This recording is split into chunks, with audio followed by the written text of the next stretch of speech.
খোকসায় তারেক রহমানের রাষ্ট্র মেরামতের ৩১ দফা লিফলেট ও গণসংযোগ করেন হাফেজ মোহাম্মদ মঈনুদ্দিন। কুষ্টিয়া খোকসায় ২ আগস্ট বিএনপির ভারপ্রাপ্ত চেয়ারম্যান তারেক রহমান ঘোষিত রাষ্ট্র মেরামতের ৩১ দফা কর্মসূচির লিফলেট এবং গণসংযোগ কার্যক্রম করেন খোকসা কুমারখালী কুষ্টিয়া-৪ আসনের মনোনয়ন প্রত্যাশী সাবেক ছাত্রনেতা বাংলাদেশ জাতীয়তাবাদী কৃষক দলের কেন্দ্রীয় সদস্য হাফেজ মোহাম্মদ মঈনুদ্দিন। বিকেলে প্রবল বৃষ্টি অপেক্ষা করে তিনি বেতবাড়িয়া ইউনিয়ন এবং জানিপুর ইউনিয়নের বিভিন্ন জনগুরুত্বপূর্ণ স্থানে সাধারণ মানুষের মাঝে লিফলেট বিতরণ করেন।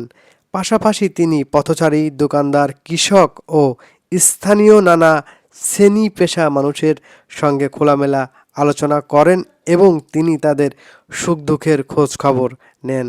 বিস্তারিত থাকছে রিপোর্টে।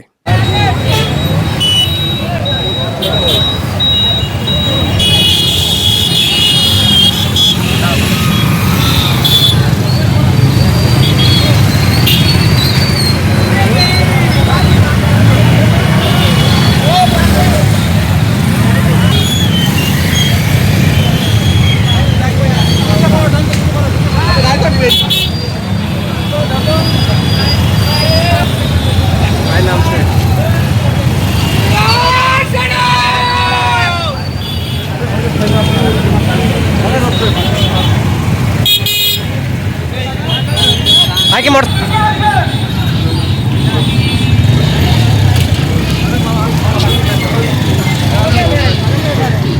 আসসালামু আলাইকুম। সম্মানিত সর্বসাধারণ চালিত ভ্যান রিক্সার লাইসেন্স আগামী ৪/৮/২০২৫ তারিখ সোমবার থেকে নিয়মিত প্রদান করা হবে। ৪/৮/২০২৫ তারিখ রোজ সোমবার থেকে নিয়মিত প্রদান করা হবে। প্রদানের মাধ্যমে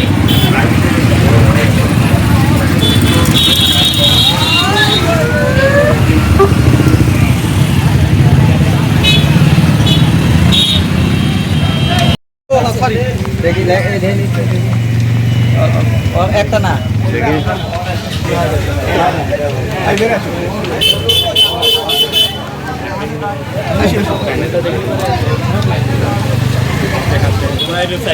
দোকানে যাবেন, দোকানে এই দোকানে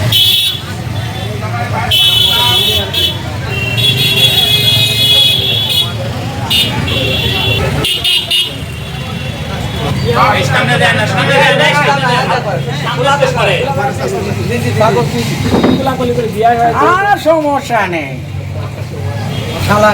ওই রকমই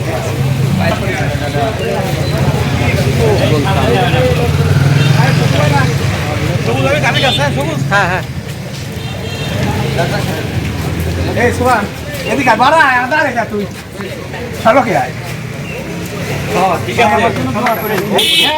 আছে আমাদের দেশনায়ক জনাব তারেক রহমান কর্তৃক ঘোষিত ৩১ দফা বাস্তবায়নের লক্ষ্যে আমি এই বনগ্রাম এবং একতারপুর এবং বেতবাড়িয়া ইউনিয়নের সাধারণ মানুষের কাছে আমি আমাদের রাষ্ট্রনায়ক, আগামী দিনের রাষ্ট্রনায়ক দেশনায়ক জনাব তারেক রহমানের পক্ষ থেকে সালাম দিতে এসেছি এবং আমাদের দেশনেত্রী বেগম খালেদা জিয়ার পক্ষ থেকে সালাম দিতে এসেছি এবং বাংলাদেশ জাতীয়তাবাদী কৃষক দলের পক্ষ থেকে আমি এই আপামর সাধারণ জনগণের মাঝে তারেক রহমানের একটি মেসেজ দিতে এসেছি যেহেতু আমি কৃষক দল করি, কৃষকদের নিয়ে কাজ করতে চাই। আপনারা আমার দলের যে ভারপ্রাপ্ত চেয়ারম্যান জনাব তারেক রহমানের জন্য দোয়া করবেন। উনি যেন খুব তাড়াতাড়ি বাংলাদেশে এসে একটি সুন্দর একটি রাষ্ট্র বিনির্মাণ করতে পারেন এবং এই জন্যই আমি মূলত এই সাধারণ গ্রামে এসে আমি আমার নেতার যে ৩১ দফার যে মেসেজ, এই মেসেজটা আমি একদম প্রত্যন্ত অঞ্চলে আমি পৌঁছে দিতে এসেছি। আমি এই জন্যই আমি মূলত এখানে এসেছি। আপনি জনগণের কেমন সাড়া পাচ্ছেন? আপনারা সাংবাদিক, আপনারা দেখছেন যে এটা দিয়ে আজকে আমার তৃতীয় দিনের মন করেন যে আপনার এই ৩১ দফার লিফলেট বিতরণী অনুষ্ঠান চলছে এই সাধারণ জনগণের মাঝে। তো আপনারা দেখছেন যে এখানে হাজার হাজার জনগণের একটা ব্যাপক সাড়া। আর আপনারাই সাংবাদিক, আপনারা সব কিছু তো আপনারা নিজের চোখে দেখতে পাচ্ছেন যে সাংবাদিকরা যেদিকে তাকায় সেদিকে কিন্তু আলো জ্বলে ওঠে। তো আপনারা এই বিষয়টা হয়তো বুঝতে পারছেন যে জনগণের কি পরিমাণ একটা সাড়া আমার প্রতি, সেটা আপনারাই বিশ্লেষণ করবেন, আপনারাই আমাকে জানাবেন, বা জনগণের সাড়া দেখে আপনারাই বুঝতে পারছেন যে আগামী দিনে আসলে খোকসা কুমারখালীতে কি হতে যাচ্ছে। ইনশাল্লাহ আমার নেতার মেসেজ, আমি এই খোকসা কুমারখালীর প্রতিটি মানুষের ঘরে ঘরে, একদম গ্রাম থেকে একদম জনপদে, একদম মন করেন যে নিম্ন অঞ্চলে আমি আমার এই নেতার মেসেজটা আমি দিয়ে দিতে চাই। হ্যাঁ, সবাইকে ধন্যবাদ জানাই আপনাদেরকে, এবং আমার সাথে যে নেতাকর্মীরা আছেন সবাইকে আমি ধন্যবাদ জানাই। জি, সেক্ষেত্রে আপনার নির্বাচন প্রতিশ্রুতি। আচ্ছা, অ্যাকচুয়ালি মনোনয়নটা এখানে কোনো বিষয় না। আমি আগে দলের মনোনয়ন থেকে আমি যে জিনিসটা বিশেষভাবে চিন্তা করছি সেটা হলো যে আমাদের নেতার যে সালাম, আমাদের দেশনেত্রী বেগম খালেদা জিয়ার যে সালাম, এটা আমি একদম গ্রাম থেকে গ্রাম প্রত্যন্ত অঞ্চলে পৌঁছাই দিচ্ছি। জনগণ যদি আমার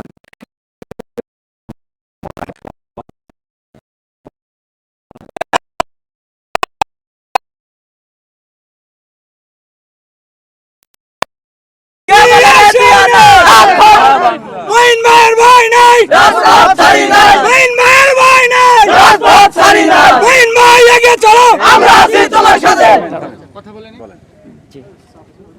তো এটা আমি যেটা বলতে চাচ্ছি যে দলীয় মনোনয়ন থেকে আমি যে জিনিসটা বেশি প্রাধান্য দিচ্ছি সেটা হলো যে জনগণের মনোনয়ন।